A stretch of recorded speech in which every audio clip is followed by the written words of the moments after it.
마가복음 16장 1절부터 8절 말씀을 오늘 이 귀한 부활주일 우리에게 주셨고요. 설교의 제목은 그는 일어나셨다, 여기 안 계신다입니다. 여러분들이 보셔서 아시겠지만 제목이 굉장히 불친절하죠.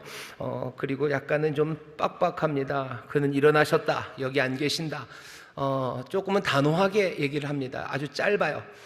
오늘 우리가 읽은 마가복음 16장 1절부터 8절까지도 굉장히 짧습니다.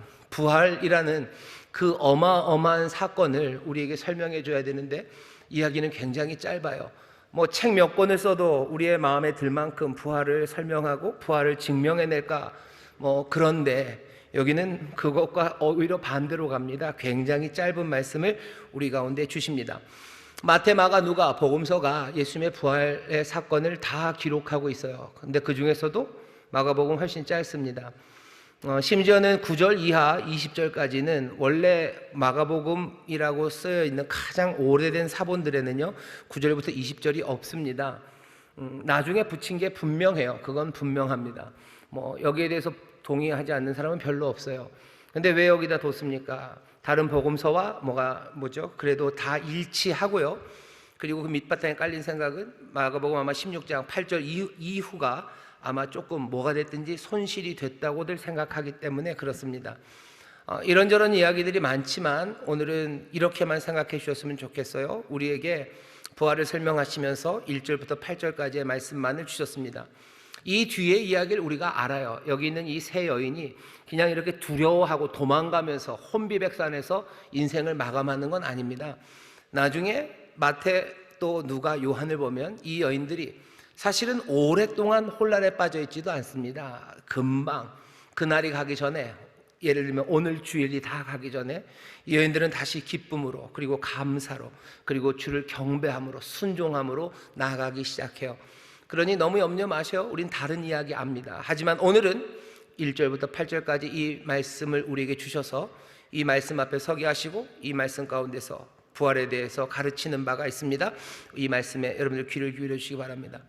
오늘 이 말씀이 부활에 대해서 알리는 게 여러 가지가 있는데요. 저는 세 가지, 아마 이 세 가지가 마가복음 16장 1절부터 8절이 우리에게 전하려는 바라고 생각합니다. 먼저 오늘 이 말씀이 우리에게 전하는 바는요, 예수님의 그 부활 사건이라는 건 전혀 예상치 못한 일이에요. 전혀 예상치 못할 뿐만 아니라 깜짝 놀랄 만한 일이에요. 그냥 깜짝 놀랄 만한 게 아니라 두려워 떨 만한 일이에요. 말을 할 수 없게 만들 만한 일이에요. 예수님 말씀에 잘 순종하던 사람이 순종도 못할 정도로 정신없게 하는 사건이 이 부활의 사건입니다. 사람들은 부활이라는 걸 그냥 자기 멋대로 좀 생각할 수가 있습니다. 그 중에 하나가 영혼 불멸이라는 어쩌면 기독교적이지 않은 생각으로 부활을 설명하려고 해요. 이런 식이죠. 비록 여기 시체로, 여기 죽은 몸이 있지만 이 영혼은 주님께 안겨서 지금 평안히 잘 지낸다고, 그러니 죽었으나 죽지 않는다고 우리는 그 부활을 영혼의 불멸로 생각하시는 분들이 있습니다. 많은 사람들이 그렇게들 생각합니다. 그리고 이 생각은 굉장히 오래된 생각이고요. 오래됐기 때문에 지금은 뭔가 한물 간 생각이냐, 그렇지도 않아요. 꽤나 오래됐고 지금도 많은 사람들이 영혼 불멸을 믿습니다. 그리고 이것으로 위로를 받으려고 해요.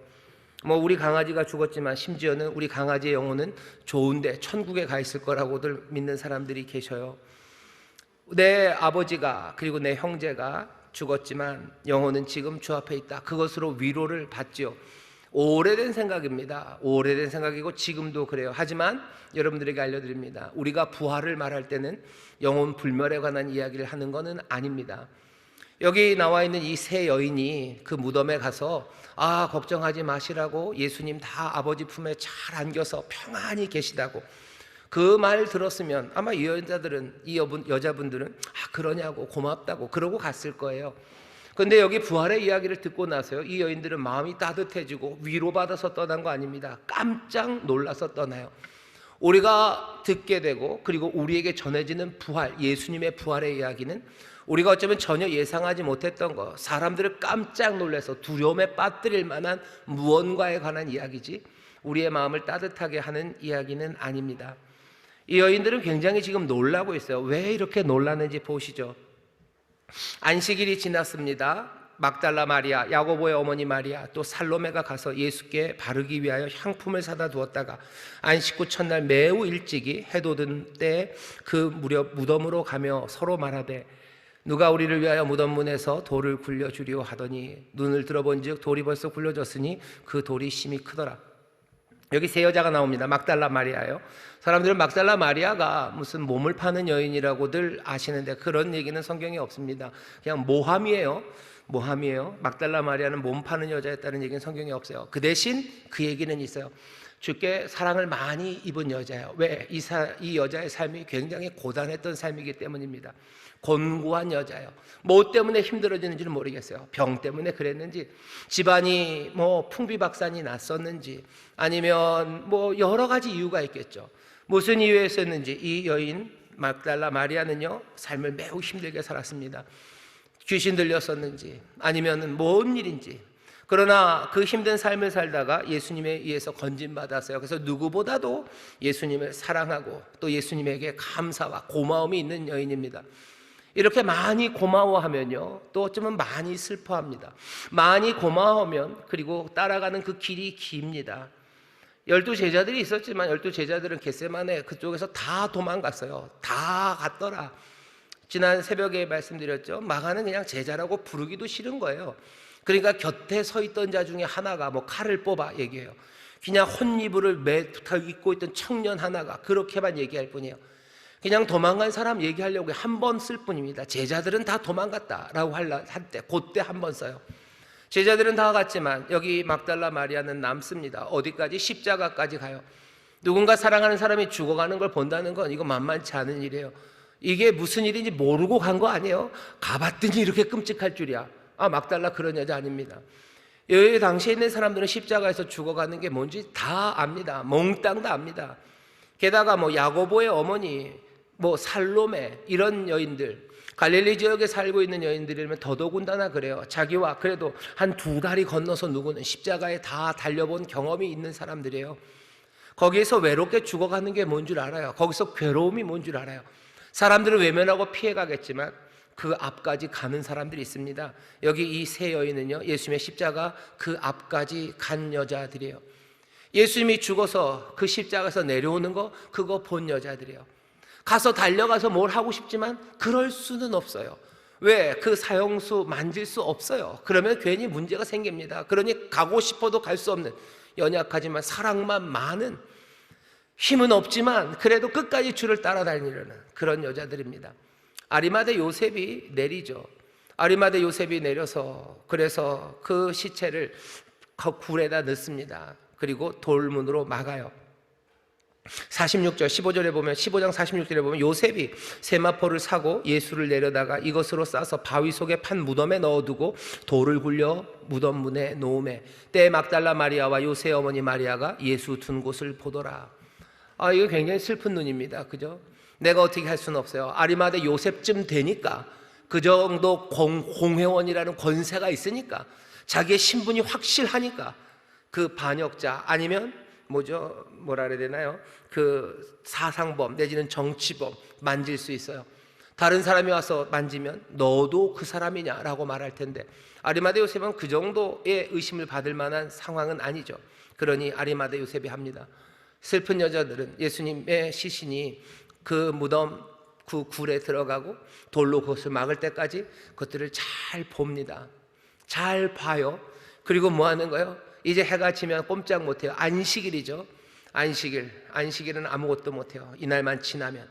안식일이 지나고 그러니 토요일 저녁이 되었을 때 이 세 여자는 예수께 바르기 위해서 향품을 삽니다.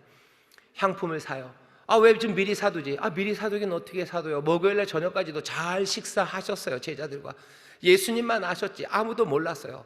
그러니 준비하지 못했어요. 얼마나 억울합니까? 예수님의 시신이 거기에서 이틀 동안 그냥 아무 우리의 손길 없이 그곳에 있었다는 게 이 세 여인의 마음을 아프게 했습니다. 이 세 여인은 예수님을 사랑하는 사람이에요. 예수님의 무덤을 봐두었다가 토요일날 밤에 향품 샀어요. 그날 밤으로라도 달려가고 싶지만 그럴 수는 없죠. 해가 뜨고 안식 후 첫날이 돼야 그래야 일을 하기 시작해요. 무덤 문 열어야 되는데 우리의 힘으로는 부족할 거예요. 그래도 혹시나 여기가 무슨 어디 저기 외딴 곳에 있는 데가 아니에요. 그냥 그 예루살렘이기 때문에 뭐 정 안 되면 누구라도 부르면 되겠지. 혹시라도 그 동산에 누구라도 있으면 도움을 청해야 되겠다라는 생각을 가지고, 사실은 완벽한 준비는 아닙니다. 향품 하나 들고 그리로 갑니다. 이 여인들의 앞에 뭐 놀라는 일들이 생기죠. 첫 번째는 눈을 들어본 적 돌이 벌써 굴려졌어요. 심이 큽니다. 깜짝 놀랐어요. 놀랐는데 뭐 그렇게 놀란 건 아닙니다. 이 여인들이 그거 보자마자 천사가 옮겼나 보다 그렇게 생각하지 않아요. 왜? 그 무덤이라는 게요, 예수님의 무덤이 이스라엘 사람들은 그 굴 같은 걸 이렇게 판답니다. 그리고서는 여러 개 층을 만들어요. 아파트처럼 층을 거기 굴에다가 만들어 놓는 거죠. 그리고 시신을 하나씩 넣습니다. 하나 넣고 그 다음에 장례를 치고 난 다음에 돌로 닫아 놓죠. 그러다 다음 사람이 또 시신이 오면 거기다 또 넣어요. 언제까지? 그 시신이 다 썩을 때까지 거기다 둡니다. 썩을 때까지 두고 다 썩으면 그 다음에 빼는 거예요. 근데 썩는 동안에 냄새가 많이 나겠죠. 그러니 그거는 실례입니다. 그렇게 할 거는 아니에요. 다른 사람들에게 폐가 될 뿐만 아니라 내 사랑하는 이가 거기서 정말로 냄새나 썩는다는 거, 그거는 참을 수가 없는 거예요. 그럴 수는 없는 거죠. 그러니 가요. 무덤 문이 절대 안 열리냐? 그러진 않습니다. 다른 사람이 뭘 하려면 문을 열어요. 뭔가 일이 있으면 누가 열기도 하겠죠. 이 여자들이 가서 좀 놀라죠. 어떻게 할까 그랬는데 문이 열렸어요. 잘 됐어요. 이거는 뭐예요? 놀라긴 놀란 건데 잘된 놀람입니다. 눈을 들어본 적 돌이 벌써 굴러졌으니 그 돌이 심이 크더라. 좋아요. 잘 괜찮아요. 그런데 이제 무덤에 들어갑니다. 무덤에 들어가서 흰옷을 입은 한 청년이 우편에 앉은 것을 보고 놀라기 시작하죠. 이건 진짜 놀라워요. 이건 깜짝 놀랄 만해요. 상상을 해보시죠. 이제 막 해가 떴어요. 아직도 좀 밖은 그렇게 밝지 않습니다. 무덤 안은 당연히 캄캄해요. 거기에 웬 청년 하나가 흰 옷을 입고 앉아 있어요. 여러분 어떻게 했어요? 놀라시겠죠. 깜짝 놀랍니다. 깜짝 놀래요. 하지만 이것도 뭐 그렇게 놀랄 만한 일은 아닙니다. 그럴 수도 있죠. 왜? 추리를 해보면 돼요. 문을 열어놨다는 건 누군가 사람이 근처에 있다는 거예요. 왜? 자기들이 봤어요. 문 닫힌 걸 보고 그 다음엔 몽땅 다 안식일이었어요. 아무도 이거 움직일 사람 없어요. 그런데 이제 이거 열렸다는 건 누군가 이 새벽에 왔었다는 거죠. 와서 이거 열어놓은 거예요. 그럼 주변에 누군가 있을 겁니다 라고 예상이 돼요. 딱 막힌 문을 자기들이 열고 들어갔는데 거기 누가 앉아있으면 진짜 놀랐을 겁니다. 근데 문이 열려 있었기 때문에 조금은 덜 놀랐어요. 그래도 놀랍죠. 깜짝 놀래죠. 청년이 거기 있는 거 보고 놀랍니다. 그런데 뒤에 보시면요, 이 놀란 것보다 엄청 놀라요. 8절에 보면 여자들이 심히 놀라요. 그냥 놀라는 게 아니라 심히 놀랍니다. 그리고 떱니다. 그리고는 어떻게 해요? 나와 무덤에서 도망칩니다. 무서워서 아무에게 아무 말도 못합니다. 앞에 그 청년을 봤을 때도 놀랐어요. 하지만 그 청년이 뭐라고 얘기하고 나니까요, 이건 더 놀랐어요. 도대체 뭔 얘기를 했는데 그렇게 놀랍니까? 여러분들 여기서 한 얘기가 뭐예요? 예수님 살아나셨다는 얘기죠. 예수님 살아나셨다는 얘기가 그렇게 놀랄 이야기입니까? 놀랍다라고 생각해요. 놀라도 뭐 기쁨의 놀람이죠. 반가움이죠. 그럴 것 같아요. 예수님을 보지는 못했습니다. 예수님 안 계셔요. 그냥 천사처럼 있는 그 청년이 얘기하는 거예요. 예수님 일어나셨다. 나사렛 예수, 십자가에 못 박힌 나사렛 예수를 찾느냐? 너희들 무덤 제대로 찾아왔는데 그 무덤 맞아. 하지만 그는 여기 계시지 않아요. 그는 일어나셨고 그는 여기 계시지 않아요. 그리고 그는 갈릴리로 갔다. 가서 그 얘기 전해라. 이 얘기가 뭐가 그렇게 깜짝 놀랄 이야기입니까? 이 청년의 말을 이 여인들은요, 믿든지 믿지 않든지예요. 이 청년의 말을 믿지 않았다고 칩시다. 그렇죠? 믿지 않았으면 이 여자들은 뭐라고 그래야 돼요? 예수님 안 살아나셨어요? 살아나셨다는 말을 못 믿어요? 그럼 이 여인들은 뭐 해야 됩니까? 뭐 해야 돼요? 싸워야죠. 뻥치지 말고 빨리 내놓으라고. 어디서 약을 파냐고. 뻥치지 말라고. 숨겨놓고 돈 받으려고 그러는 거예요. 너 어디다 뭘 어쨌길래 그런 거야? 여자 셋이면 뭐 청년 하나쯤은 얼마든지. 못 믿었으면 그랬어야 돼요. 그죠? 이 사랑하는 여인들이 온 거예요. 예수님 사랑하고. 그래서 이거 바르러 왔는데 예수님 일어나셔서 어디 가셨다. 여기 없다고. 그러면 못 믿으면 얘가 뭔 소리를 하는 거냐고 따져야 돼요. 근데 이 여인들은 어떻게 해요? 도망갑니다. 놀라서 도망가요. 말이 안 되죠. 그러면은 믿었어요. 믿었으면은, 그러니까 믿지 않았으면 이럴 수가 없어요. 믿었다고 칩시다. 살아났다는 얘기, 일어나셨다는 얘기를 믿었다고 쳐요. 믿으면 놀래야 됩니까? 아니죠. 믿었으면 좋아해야죠. 즐거워해야죠. 흔한 일은 아니지만 그럴 수 있죠. 마가복음 5장에 보면 예수님께서 회당장 야이로의 딸을 살리십니다. 그 말을 하지 말아라 쉬라고 얘기는 하시지만, 거기에 그 아버지랑 어머니가 그거 보고 놀라서 도망갑니까? 그럴 리가요. 예수님이 먹을 것 줘라 그러니 먹을 것 주죠. 사람들에게 눈치 안 채게 말은 안 되게 가슴은 즐겁고 행복해서 자기 딸에게 먹을 것 주죠. 나중에 요한복음의 11장에 나사로가 살아났을 때 두렵기는 하죠. 하지만 사람들이 그것 때문에 놀라서 혼비백산 다 도망갑니까? 아니요. 감사하죠. 그 베다니 가난한 집 사람들은요, 그 기적 앞에 즐거워하고 감사하고 뭔가 경외함이 있지만 놀라 도망갈 일은 아닙니다. 그런데 이 여자들, 보통 여자들도 아니에요. 예수님을 사랑하는 여자들이에요. 예수의 말씀에 귀 기울이는 여자들이에요. 12 제자들은 다 떠나갔어도 제대로 예수님을 따라온 여자들이에요. 예수님의 말씀이 뭔지 다 제대로 알아들은 여자들이 있다면, 어쩌면 마가복음에서 마지막까지 있었던 이 세 여인, 막달라 마리아, 살로메, 그리고 야고보의 어머니 마리아, 이 세 여인이었을 겁니다. 마가복음을 잘 안다고 생각해야 돼요. 끝까지 온 여자들이에요. 정말로 사랑함으로 귀담아 그 말씀을 들은 여인들이에요. 그런데 왜 살아나셨다는 얘기에 그렇게나 놀랍니까? 왜 놀래요? 즐거워야죠. 갈릴리? 알았습니다. 빨리 갈게요. 그래야 되는 거 아닙니까? 제자들에게 말하려고요? 나는 급하니까 네가 좀 젊은 네가 가서 말하고 우리는 갈릴리로 지금 떠나겠다. 지금 떠나도 하루는 달려야 될 것 같으니 내가 그리로 가지. 아니요, 그러지 않아요. 이 여인들은 두려워서 도망갑니다. 이상하죠? 왜 그런 거죠? 여기 부활에 대해서 여러분들 다시 이 여인들은 왜 이렇게 떱니까? 이 여인들은 왜 이렇게 놀랍니까? 우리도 오늘 부활주일 주님 앞에 나왔어요. 이 여인들만큼이나 여기 계신 여러분들도 주님을 사랑하고 여러분들도 주의 말씀에 귀를 기울이는 사람들이에요. 이 여인들이 수고하는 것처럼 여러분들도 주를 위해 수고하는 사람들이에요. 그리고 부활주일 주님 앞에 나왔어요. 부활의 소식에 여러분들은 어떠셔요? 한 개도 안 떨리고 즐겁기만 하십니까? 그렇다면 부활의 의미를 조금만 더 들어주세요. 그게 오늘 마가복음이 우리에게 전하려고 하는 바입니다. 마가복음에 보면 몇 가지 죽음과 부활에 관한 이야기가 나와요. 먼저는 예수님이 변화산에서 변하십니다. 새 옷을 입은 것처럼 변하셔요. 또 마가복음 12장에 보면 예수님께서 사두개인들과 얘기를 하셔요. 그러면서 말하시죠. 부활하는 그날 사람이 죽은 자 가운데서 살아날 때, 그때는 장가도 아니 가고 시집도 아니 가고 하늘에 있는 천사들과 같을 거예요. 뭔가 새롭게 부활하는 시간이 있을 거예요. 그리고 예수님이 계속해서 뭐라고 그러세요? 내가 죽고 3일 만에 부활하겠다고 하셔요. 그리고 마가복음은 계속해서 인자에 관해서 얘기합니다. 다니엘서 12장쯤 보면요, 인자가 부활하는 것에 대해서 나와요. 인자가 부활하는 때 땅에서 죽은 많은 사람들이 일어나는 그때는 어떤 때입니까? 그날은 두려운 때예요. 그날은 하나님이 구원하시는 때이기도 하지만 동시에 하나님의 무자비한 심판이 임하는 때입니다. 마가복음을 쭉 읽어온 사람은 알아요.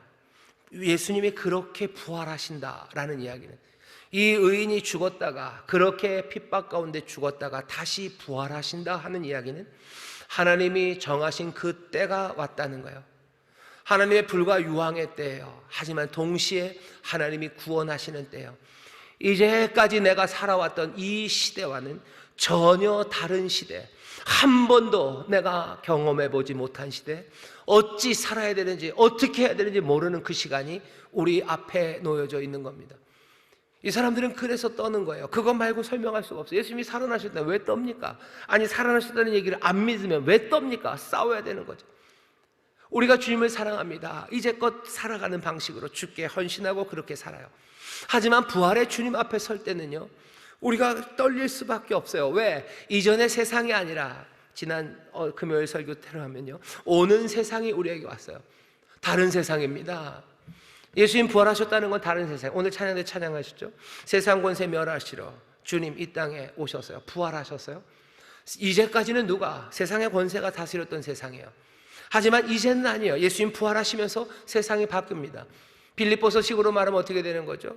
그가 이 땅에 오셨어요. 자기를 비워서 오셨어요. 종의 형체를 가지고 오셨어요. 그래서 어떻게 죽기까지 순종하셨어요. 십자가 지셨어요. 그랬더니 어떻게 하셨어요? 다시 일으켜 세우셔요. 그 다음에는 세상에 있는 모든 권세를 그에게 주시고요, 세상 모든 것들을 그 앞에 무릎 꿇게 하셨어요. 전에는 아니었어요. 하지만 부활하신 주님은 이제 다른 주님이십니다. 그 전까지는 어쩌면 세상의 악과 그리고 죽음이, 사망의 권세가 다스리는 세상이었어요. 하지만 예수님 부활하시면서 다른 세상이 열립니다. 하지만 이 다른 세상을 맞이하는 우리는 떨릴 수밖에 없어요. 왜? 어떻게 사는지 몰라요. 성경은 그때가 불과 유황의 때래요. 심판의 때래요. 동시에 구원의 때랍니다. 도대체 우리는 어떻게 살아야 됩니까? 이 여인들은 마가복음을 쭉 읽어온 여인들입니다. 예수님이 일어나셨다는 이야기예요. 마냥 즐거워할 수는 없어요. 그 의미가 뭔지 압니다. 오늘 마가복음을 우리가 읽으면서 부활주일, 부활하신 주님을 보시는 여러분들도 다시 한번 확인하셔요. 우리가 부활을 말할 때는 영혼 불멸, 마음 따뜻해지는 이야기 하는 거 아닙니다. 부활의 주님을 이야기할 때는 세상이 달라진 세상이에요. 주가 다스리는 세상. 그러나 그 세상은 우리가 한 번도 살아보지 못한 세상, 그 세상이 우리에게 열리는 겁니다. 우리가 부활주일, 이 부활절뿐만 아니라 사실은 1년에 52번을 교회에 오시죠. 여러분들이 교회에 올 때마다 왜 두렵고 떨리는 마음으로 오시는지 아세요? 여기서 선포되는 이야기는, 그 부활을 기억하며 선포되는 이야기는 세상이 이제껏 여러분들이 일주일 동안 살았던 그 세상이 아니다. 여기 주가 다스리는 세상, 주의 심판과 주의 구원이 있는 세상, 어찌 살아야 될지에 대해서 다시 들어야 되는 자리에 여기에 온 거예요. 심판이 임한다는 그 이야기를 들으니 여기 주일날 오면 내 죄악을 내어놓을 수밖에 없어요. 어찌합니까? 내가 주 앞에 범죄한 내 삶은 어찌합니까? 내가 주 앞에 서게 될 텐데 어찌합니까? 이전까지는 죄와 사망이 다스렸어요. 결국은 죽게 되겠지만 그냥 그거 합당하게 살아갔으면 됐어요. 하지만 이젠 주가 다스리는 세상, 난 어떻게 거룩함으로 삽니까? 주일마다 여러분들 그거 묻지 않으십니까? 주가 다스리는 세상, 구원의 세상이에요. 주가 구원하시는 세상이에요. 그러니 또 와서 떨면서 내가 이제껏 내 삶을 구원하려 했고, 세상의 사망과 아니면 세상의 권세가 내 구원하는 것, 그것 따라 내가 지쳐 살았다면 이제 주가 나를 구원하시니 내가 그 구원의 주님 앞에 간구하고 주께 부르짖고 그리고 주와 함께 하려 내 마음을 다하는 것, 그것이 주일날 하는 이야기죠. 떨리는 시간입니다. 이전에 살았던 것과는 다른 삶이 열리는 거. 왜 그래요? 이전과 다른 세계가 주의 부활과 함께 시작되기 때문이에요. 여기 있는 이 여인들은 합니다. 어찌합니까요? 주일날 교회 나올 때는 어찌합니까로 오는 거예요. 난 어찌합니까? 어찌 살아야 됩니까? 이 세상, 내가 이제껏 살아왔던 세상에도 내가 착하게 살려고 애썼어요. 주님을 사랑한다고 그냥 그렇게 살아왔어요. 애쓰며 살아왔습니다. 이 여인들도 그렇게 살아왔어요. 그냥 그렇게 살아가려고 향품 가져왔습니다. 하지만 주가 부활하셨다면 얘기가 달라지는 거예요. 난 어떻게 살아야 되는 건지, 도대체 이 세상에서 주는 내 삶에 무엇을 행하실지 두렵고 떨리는 시간입니다. 오늘 마가복음 16장 1절부터 8절, 우리 부활절에 우리를 이 말씀을 읽게 하시면서 우리에게 생각하게 하시는 거예요. 부활, 그건 전혀 예상하지 못한, 그래서 두렵고 떨림으로 새 세상 그리고 새 시대 앞에 우리를 세우시는 날입니다. 오늘 이 시간, 우리가 그 시간에 서 있는 줄 믿습니다.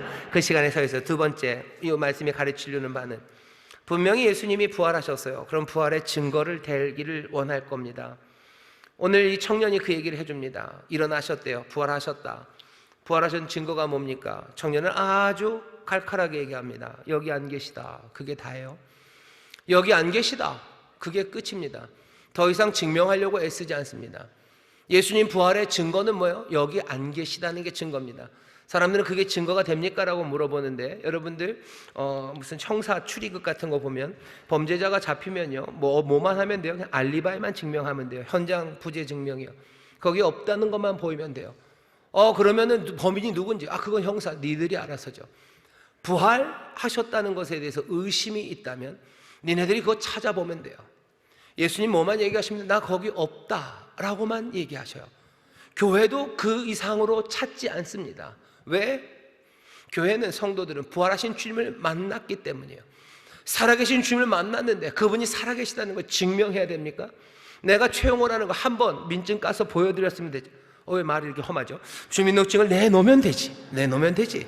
그걸 계속 내가 채용을 하는 걸 무슨 DNA를 해서 DNA 갖다 주면 그 사람들이 믿을 것 같아. 네가 네 아버지, 그럼 아버지 DNA, 어머니 DNA, 그건 제대로 된 거냐? 그 이야기를 뭐하러 합니까? 제가 채용을 하는 거 하면 그냥 그거 보여주면 돼요. 나머지는 니들이 알아서 하면 돼요. 범인을 잡아야 내가 그 현장에 없었다는 것만 보여주면 돼요. 나머지는 니들이 알아서 하면 돼요. 교회는 예수님 자기가 부활하셨다는 걸 증명하려고 애쓰지 않으셔요. 부활을 증명하려 하셨으면 어디로 가셔요? 갈릴리 언덕 그 십자가 딱 그 자리에 서서 나한테 못 박았던 애들 다 나오라고, 내가 너 맞지? 라고 보여줘야 돼요. 하지만 예수님 그거에 관심 없으십니다. 살아나셨는데, 일어나셨는데 내가 일어난 것을, 내 생명을 증명해야 됩니까? 그럴 일 없죠. 뭐만 얘기해 주면 돼요? 알리바이만 대주면 돼요. 정의심이 된다면 여기 안 계시다, 그는 일어나셨어요. 부활의 증거는 뭐만? 현장 부재 증명이에요. 여기 안 계시다만 얘기합니다. 그는 일어나셨다, 여기 안 계시다요. 그러면 그것을 믿는 사람, 안 믿는 사람들은 헤매고 다니면 됩니다. 믿는 사람들은 궁금해요. 일어나셨으면 어디로 가셨습니까? 어디서 만납니까? 대답 또 아주 분명하고 간단합니다. 갈릴리로 너희 앞서 가셨다요. 그냥 갈릴리로 갔다고 하지 않으셔요. 너희 앞서 가셨대요. 먼저 가셨다라는 얘기가 내포하는 말은 뭐예요? 그가 먼저 가시니 너희들이 따라와라 하는 거예요. 갈릴리로 가십니다. 로마로 가지 않으셔요. 로마로 가서 뒤집어 엎으러 가지 않으셔요. 빌라도 앞에 가지 않으셔요. 예루살렘 대제사장들 앞에 가지 않으셔요. 어디로 가십니까? 갈릴리로 가셔요. 예수님 십자가 치러 가시기 바로 전에도요, 먼저 얘기하셨어요. 내가 고난받고 순환당할, 내가 죽을 거다. 그리고 3일 만에, 사흘 후에 내가 다시 일어난다. 내가 다시 일어나면 얘들아 나 갈릴리로 갈 거다. 내가 갈릴리로 먼저 갈 거다 라고 얘기하셔요. 사람은 화장실 들어갈 때랑 화장실 나올 때 살 생각이 좀 달라질 수 있어요. 나를 살려만 주시면 아골골짝이라도 가겠다고. 하지만 살려주면 글쎄요 라고 하죠. 예수님 십자가 치러 가시는 그 길에도 뭐라고요? 나는 갈릴리로 간다. 부활하셔서 아까 말씀대로 세상의 모든 권세를 가지신 그분도 또 어디로 가셔요? 또 갈릴리로 가셔요. 세상이 악의 권세 아래서 신음하고 있을 때 그때도 갈릴리로 가셨으니 이제 그 모든 권세를 가지고 또 어디로 가십니까? 갈릴리로 가셔요. 예수님이 순환받으러 예루살렘으로 가실 때도요, 마가복음 10장에 보면 제자들 앞서 가셨다고 그랬어요. 그냥 예루살렘 가셨다고 그러면 되죠. 꼭 왜 앞서 가십니까? 예수님이 제자들에게 한 이야기가 있죠. 너희들 나를 따라오라고. 내가 십자가를 지고 간다. 너희들 나를 따라오라고. 늘 주님은 앞서 가시고 따라오기를 바라셔요. 예루살렘 순환의 길에도 우리를 앞서 가시더니, 그 연약함으로 십자가 치는 그 길에서도 앞서 가시더니, 그 부활의 능력으로 깜짝 놀라 어찌할 줄 모르는 새 시대의 주인으로 그 모든 권능을 가지시고도 우리 앞서서 갈릴리로 가시는 겁니다. 예수님의 부활에 대해서 가르치시네요. 사람들이 누가 묻거든, 예수님 부활하셨냐고 증거를 대라고 하거든, 여기 있는 이 청년처럼 얘기하시면 돼요. 무덤은 비었다고. 그는 여기 계시지 않다고. 아니 있어야 되는 것 아니냐고. 예수님은 자기가 있음으로 부활을 증명하지 않으셔요. 그냥 없다는 걸로 충분해요. 그리고 뭐라고요? 믿는 자들은 와라 하는 거죠. 갈릴리, 내가 갈릴리로 간다. 나를 따라와라. 부활에 대해서 묻는 사람들, 우리가 대답해 줄 건 거기까지입니다. 너희가 믿으면 따라오라는 거죠. 갈릴리에 가셔서, 갈릴리에서 그 능력의 부활의 생명이 어떻게 하는지 그 손 붙잡고 그 생명 앞에 너희들이 나오면 여기서 말하는 이 새로운 세상과 그 능력이 무엇인지 보게 될 거라고. 보기를 원하는 믿는 사람들은 그리로 오랍니다. 예수님의 부활의 증명, 그리고 예수님을 만나는 법에 대해서 여기 마태복음 16장이 우리에게 알려줍니다. 세 번째, 마지막입니다. 오늘 이 말씀이 우리에게 부활에 대해서 뭘 알려줍니까? 부활하신 주님은요, 자기 혼자 부활하시고 끝내지 않으셔요. 그 부활의 생명을 우리에게 주십니다. 영생을 주시려고 이 땅에 오신 분이셔요. 바울이 하는 이야기를 좀 들어보시죠. 바울이 로마서에서는 이렇게 얘기합니다. 8장 11절입니다. 예수를 죽은 자 가운데서 살리신 이의 영이 너희 가운데 거하시면 그리스도 예수를 죽은 자 가운데서 살리신 이가 너희 안에 거하시는 그 영으로 말미암아 너희 죽을 몸도 살리시리라. 우리를 살리셔요. 성령으로 말미암아 우리를 살리십니다. 이 살린다는 이야기는 성경에서 이 살린다는 이야기는요, 다 일어선다는 이야기예요. 여기 로마서에 있는 살리신다 8절의 이야기는요, 아나스타시스입니다. 아나 그러면 위로예요. 스타시스는 선다는 얘기죠. 위로 서는 거예요.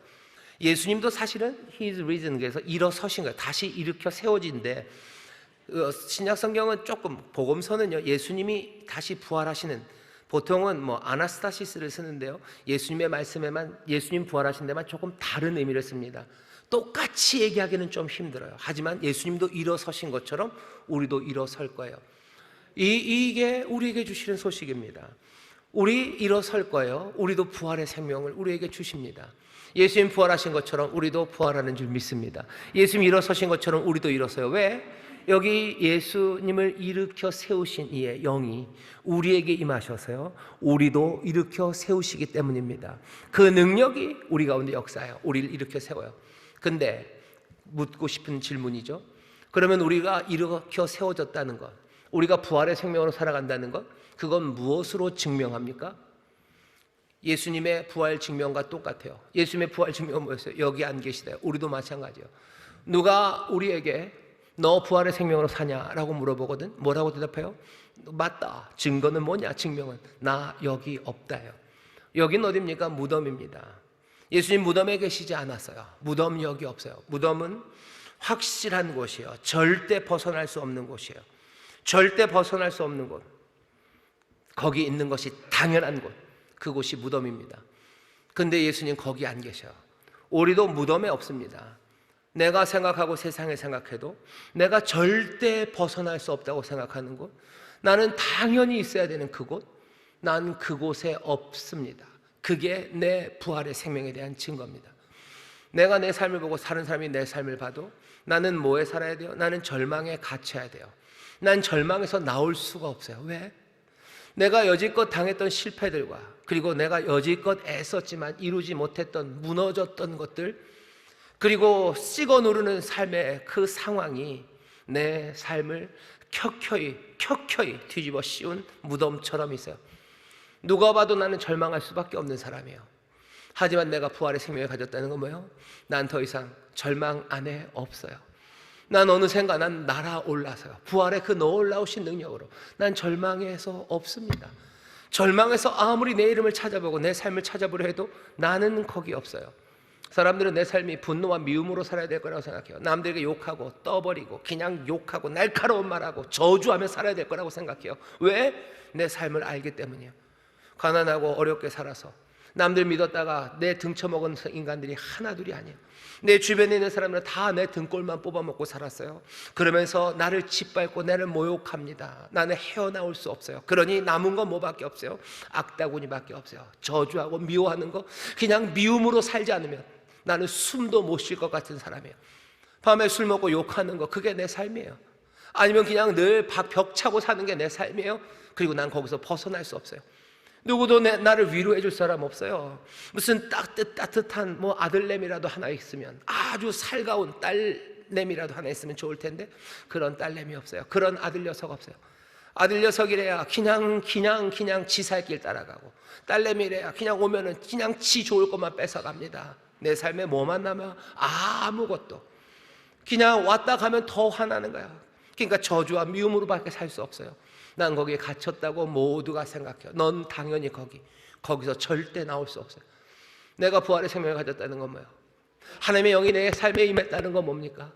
새 세상이 열리고 그 권세가 나를 이제 새롭게 만드시는 거예요. 그 구원은 어떻게 해요? 내가 여기 없습니다. 난 이제 거기 없어요. 나를 그 미움과 저주에서 차지를 하지 마세요. 부활의 생명이 나에게 임하시. 증명은 뭐냐고요? 난 거기 없어요. 난 거기 없어요. 난 인생을 비겁함으로 살 수밖에 없어요. 나는 두려움에 주저앉을 수밖에 없어요.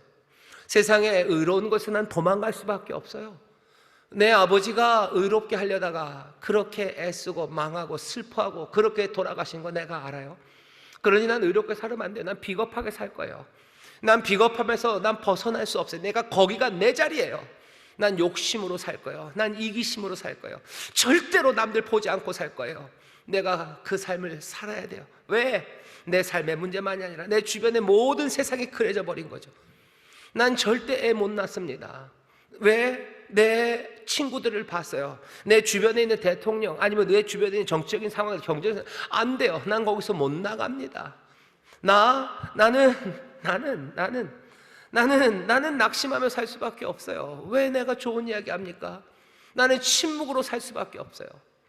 그 무덤들, 내가 부활의 생명을 가졌다는 거, 내가 영생으로 산다는 거, 내 안에 하나님의 영이 계시다는 거, 내가 이 땅의 생명이 아닌 다른 생명으로 산다는 거, 뭘로 증명? 주께서 여기 없다라고 하는 것처럼요, 우리도 부활의 생명을 사는 거 여기 없음으로 증명합니다. 현장 부재 증명이요, 난 거기 없어요. 난 어느샌가 내 삶은 정말로 한치도 벗어날 수 없을 거라고 사람들 생각하지만, 늘 거기에 있어야 될 거라고 생각하지만, 난 새처럼 날아올라 난 거기에 없습니다. 세상을 향해서 얘기해 주셔. 내게 생명이, 부활의 생명이 있다고. 무엇으로? 대답은 뭐요? 난 거기 없어요. 난 거기 없어요. 다른 사람들이 우리가 부활의 생명을 산다는 건 뭘로 증명할까요? 용호는 거기 없어요. 거기 없어요. 그리고는 아무데나 돌아다닙니까? 그렇지 않습니다. 갈릴리로 가신 그분을 따라 살아가는 거예요. 절망과 두려움, 낙심, 그리고 온갖 비열함과 비겁함, 야비함, 그 슬픔, 어둠, 그 자리에서 훌쩍 떠나서요, 갈릴리를 거니시는 그분, 살리시고 치유하시고 먹이시고 생명을 돌보시고 그리고 살아내게 하시는 그분, 나는 그분을 따라 살아갑니다. 나는 거기서 그분을 만납니다. 내가 부활의 삶을 살아가는 증거는 거기서요. 그리고 내 삶의 방향은 갈릴리, 그분을 따라갈 겁니다. 오늘 제가 여러분들에게 전해드릴 말씀은 여기 마가복음 16장 1절부터 8절까지 부활에 대해서, 부활하신 주님에 대해서, 그리고 부활의 생명을 살아가는 우리의 삶의 모습, 그 그림을 그려드렸어요. 하지만 이 그림을 이 여인들도 압니다. 그러니 그렇게 떤 거예요. 갈릴리로 간다는 게 무슨 말인지 압니다. 그러나 떨고 있어요. 무슨 말을 해야 될지 몰라요. 무슨 말을 합니까?